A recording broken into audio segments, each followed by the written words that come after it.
안녕하세요. 장애인부 온라인 기도회에 함께 하신 여러분들을 주님의 이름으로 환영하고 축복합니다. 원래는 지난달에 영상이 나갔어야 됐는데 우리 지혜린 전도사님의 설교는 준비가 됐는데 제가 여러 이유로 찬양을 준비하지 못해서 한 달 미뤄서 우리 6월로 나가게 되었습니다. 많이 양해해 주시고 이해해 주시고 우리 온라인으로 함께 찬양하며 또 말씀 앞에 서고 기도하는 우리 시간을 가지도록 하겠습니다. 먼저 함께 찬양하도록 하지요.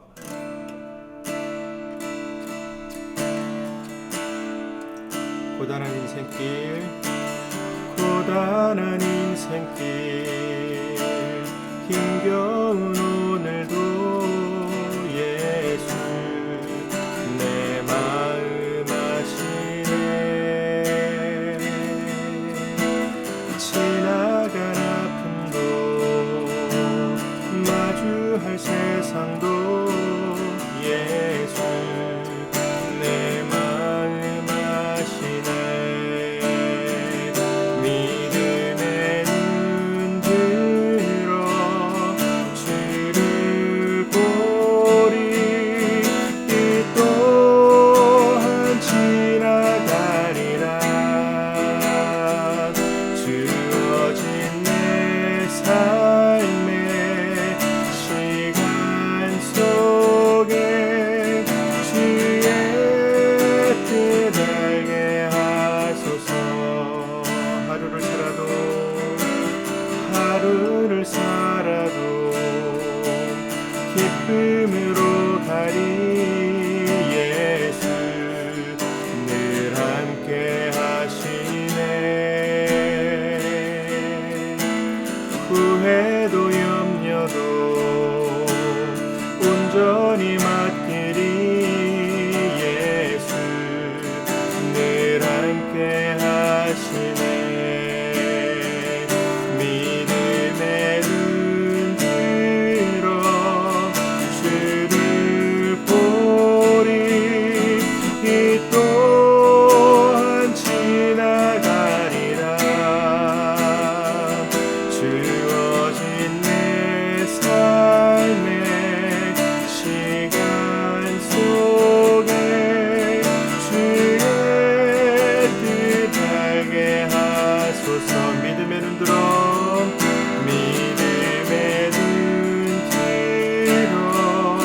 주를 보리.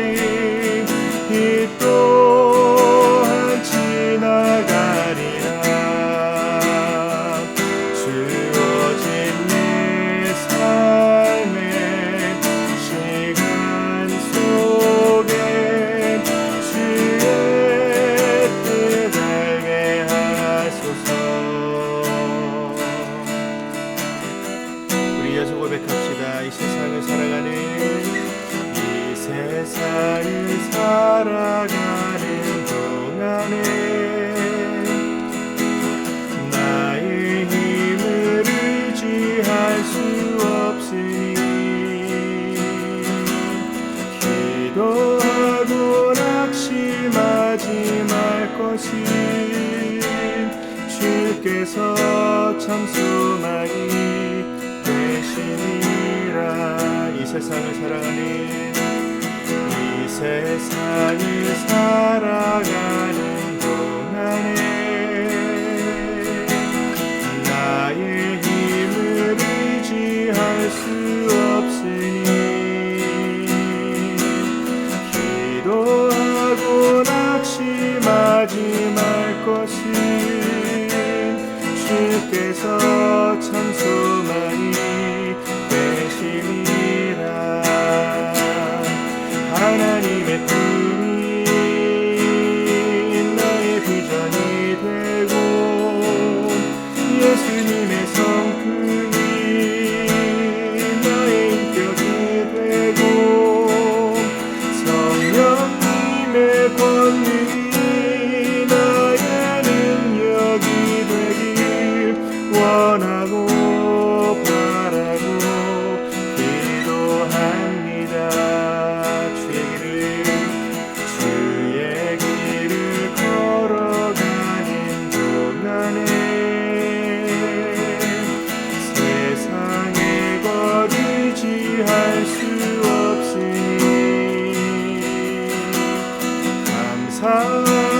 낙심하지 말 것을 주께서 참 기쁨이 되시니라.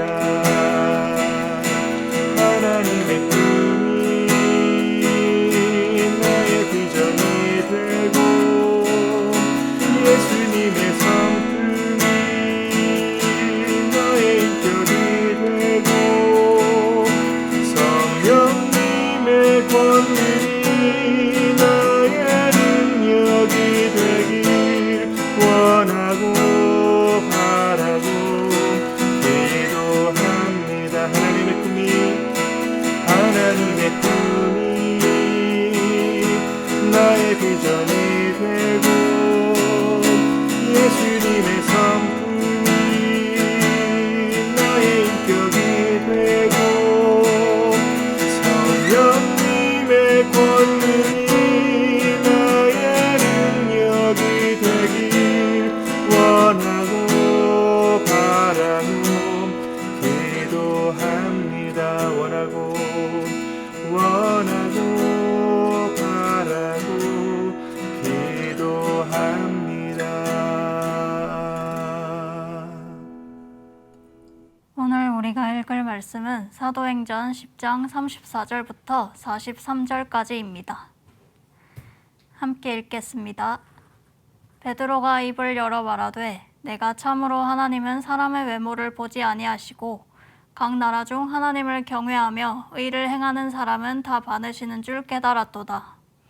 만유의 주 되신 예수 그리스도로 말미암아 화평의 복음을 전하사 이스라엘 자손들에게 보내신 말씀 곧 요한이 그 세례를 반포한 후에 갈릴리에서 시작하여 온 유대에 두루 전파된 그것을 너희도 알거니와 하나님이 나사렛 예수에게 성령과 능력을 기름 붓듯 하셨음에 그가 두루 다니시며 선한 일을 행하시고 마귀에게 눌린 모든 사람을 고치셨으니 이는 하나님이 함께 하셨음이라. 우리는 유대인의 땅과 예루살렘에서 그가 행하신 모든 일의 증인이라. 그를 그들이 나무에 달아 죽였으나 하나님이 사흘 만에 다시 살리사 나타내시되 모든 백성에게 하신 것이 아니요 오직 미리 택하신 증인 곧 죽은 자 가운데서 부활하신 후 그를 모시고 음식을 먹은 우리에게 하신 것이라.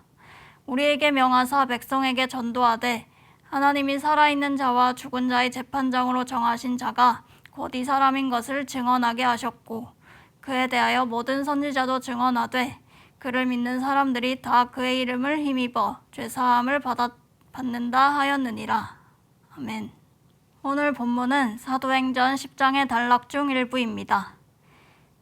이야기의 맥락을 이해하기 위해서 사도행전 10장 1절부터 33절까지를 먼저 살펴보겠습니다. 로마 총독의 거처와 로마 수비대의 주둔지인 가이사랴에 100명의 사병들을 지휘하는 군대 장교 고넬료가 있었습니다. 2절을 보니 그는 경건하여 온 지방과 더불어 하나님을 경외하며 백성을 많이 구제하고 하나님께 항상 기도한 사람이라고 합니다. 여기서 경건한으로 번역된 헬라어 단어의 뜻은 하나님을 두려워하다 혹은 하나님을 공경하는 자를 나타내는 단어와 같은 의미를 지닙니다. 즉 그는 구약의 율법을 받아들였지만 할례를 받지 않고 회당 예배에 참석하는 이방인이었습니다. 그는 이방인으로서 그와 같은 이방인들을 구제하고 하나님께 항상 기도한 사람이었습니다. 그런 그가 제9시 즉 대낮에 환상을 보았습니다. 환상 속에서 전혀 알지 못하는 베드로라 하는 사람을 데려오라는 말을 듣습니다. 9절부터는 베드로의 이야기가 시작됩니다. 베드로 역시 환상을 봅니다. 하늘이 열리며 한 그릇이 내려왔는데 그 그릇 안에는 땅에 있는 각종 네 발 가진 짐승과 기는 것과 공중에 나는 것들이 있습니다. 레위기 11장에 따르면 기는 것을 제외하고 공중에 나는 것과 네 발 가진 짐승은 부정한 짐승으로 분류됩니다. 베드로는 그 그릇 안에 있는 부정한 짐승과 깨끗한 짐승을 잡아먹으라는 메시지를 듣습니다. 잡아먹으라고 번역된 표현의 뜻은 제의적으로 도살하라는 의미입니다. 즉 제사 때 바칠 목적으로 짐승을 죽이라고 말씀하셨습니다. 부정한 짐승은 제사 때 사용될 수 없다는 율법을 누구보다 잘 알았던 베드로가 이 말씀을 들었을 때 당혹스러움을 감출 수 없었을 것입니다. 그래서 베드로는 절대 그럴 수 없다고 말합니다. 음식에 관한 계명을 엄격히 지키며 더러운 것이나 속된 것을 먹지 않았다고 말합니다. 그는 2차례 거절하고 완강히 저항했습니다. 그러나 하나님께서 깨끗하게 하신 것을 속되다 하지 말라는 말씀이 베드로에게 전해집니다. 베드로가 가이사랴로 이동함으로써 이방인 고넬료와 유대인 베드로가 만납니다. 이것은 당시에 있을 수 없는 일이었습니다. 유대인이 이방인과 교제하는 것이 전적으로 허락되지 않았기 때문입니다. 이 만남은 베드로에게 민족이 다르다고 해서 구원이 제한되는 것이 아니라는 깨달음을 줍니다. 36절에 베드로는 이렇게 말합니다. 만유의 주 되신 예수 그리스도로 말미암아 화평의 복음을 전하사. 즉 베드로가 말한 화평의 복음이란 당대 이스라엘에게 한정되어 있다고 여겨진 복음이 이방인에게도 적용되는 것, 즉 예수 그리스도에 의해 세워진 평화의 소식을 의미합니다. 율법으로 부정하다고 여겨진 것들도 예수 그리스도에 의해서 깨끗하게 됐습니다. 이스라엘에게 집중됐던 하나님의 사역이 이방인에게로 향했습니다. 이 복음이 21세기 대한민국을 살아가는 우리들에게도 주어졌습니다. 예수 그리스도 안에서 모든 것이 새롭게 되는 것, 누군가가 나와 다르다는 이유로 배제되지 않고 차별받지 않는 것, 이것이 평화요 복음입니다. 우리는 때론 우리 자신을 정죄할 때가 있습니다. 내가 이렇게 죄를 짓는데 어떻게 하나님이 날 사랑하겠어? 라고 말합니다. 또한 타인을 생각할 때 편견을 가지기도 합니다. 저 사람은 절대 안 변해. 이전에 한 행실이 있는데 지금 어떻게 바로 살겠어? 라고 말입니다. 인간은 참으로 편견과 정죄로부터 자유로울 수 없는 유한한 존재인 것 같습니다.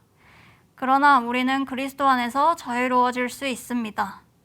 하나님 안에서 우리는 죄인일 뿐만 아니라 하나님 안에서 우리는 의인이라는 사실을 기억한다면, 또한 편견 없이 사람을 대하고 사랑하셨던 예수님의 사랑을 기억한다면 말이죠. 사랑하는 장애인부 가족 공동체 여러분, 우리는 오늘 5월 기도회로 모였습니다. 기도를 함에 앞서 우리 안에 편견과 아집이 있지 않은지 돌아보면 좋겠습니다. 먼저는 하나님께서 예수 그리스도를 통해 깨끗하게 하신 나의 존재를 부정하고 있진 않는지, 그래서 나를 사랑하지 못하고 있는 건 아닌지 돌아봤으면 좋겠습니다. 그리고 나와 다르다는 이유로 누군가를 편견을 가지고 대하고 있진 않은지, 그 사람의 현재를 보기보다 과거를 들추고 기도해도 안 변하겠지 하는 생각으로 누군가를 포기하고 있는 건 아닌지 돌아보면 좋겠습니다. 예수님께서는 우리를 정죄하지 않으셨습니다. 우리를 새롭게 하셨습니다. 예수님께서는 편견을 가지고 누군가를 대하지 않으셨습니다. 그래서 우리가 오늘 이렇게 살아갈 수 있습니다. 이 복음을 누리며 일상을 살아가는 저와 여러분이 되기를 소망합니다. 기도하겠습니다. 하나님, 오늘도 우리에게 말씀하여 주셔서 감사합니다. 편견과 아집으로부터 벗어날 줄 모르는 우리에게 복음은 평화의 소식임을 깨달았습니다. 그 소식이 먼저는 자기 자신에게 기쁨이 되기를 원합니다. 우리를 있는 그대로 사랑하시고 우리를 깨끗하게 하셨다는 사실이 날마다 깨달아지게 하소서. 또한 평화의 복음을 다른 이에게 적용할 수 있기를 원합니다. 편견을 벗고 그 사람의 현재를 있는 그대로 존중할 수 있도록 도우소서. 감사합니다. 그 사랑을 가르쳐 주신 예수 그리스도의 이름으로 기도합니다. 아멘. 이어 함께 기도하겠습니다. 화면의 기도 제목을 보시면서 1, 2분씩 각자 기도하고 주님이 가르쳐 주신 기도로 함께 마무리하겠습니다. 먼저 장애인부 공동체를 위해 함께 기도하겠습니다. 코로나19 상황으로 인해 어려움을 겪고 있는 장애인부 가족들과 그 가정을 위해 그리고 그들과 함께하는 모든 분들을 위해 기도하겠습니다. 하나님의 위로와 평강이 각 가정에 함께하기를, 함께하는 모든 이들에게 하나님께서 힘주시기를 기도합니다.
다음으로 장애인 복지 사역을 위해 함께 기도하겠습니다.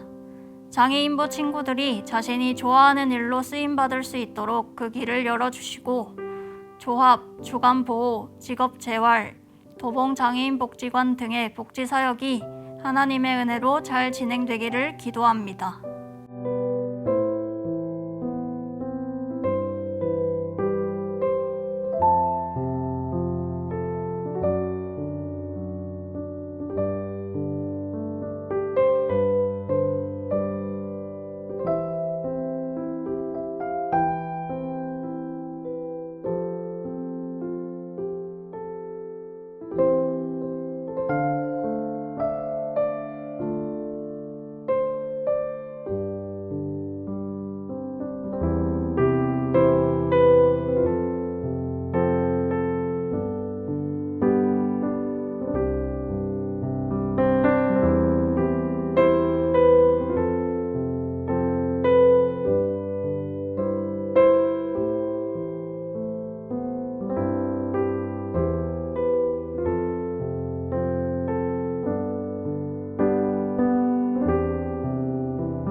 다음으로 교회를 위해 함께 기도하겠습니다. 영광교회 성도들이 장애인 사역에 더 많은 관심을 가지고 참여할 수 있기를, 장애인 복지 선교를 후원하는 희망천사를 많이 자원할 수 있기를 기도합니다. 또한 비전센터가 하나님의 은혜로 잘 건축될 수 있기를 기도합니다.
마지막으로 코로나19로 어려움을 겪고 있는 세계를 위해 기도하겠습니다.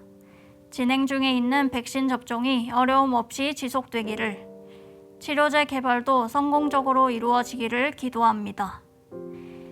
또한 코로나19가 가져온 경제적 어려움과 실업, 취업난으로 고통 중에 있는 사람들과 하나님께서 함께하여 주시고 도와주시기를, 분열과 다툼이 아닌 평화로 팬데믹 상황을 잘 이겨낼 수 있기를 기도합니다.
주님이 가르쳐 주신 기도로 기도회를 마치겠습니다.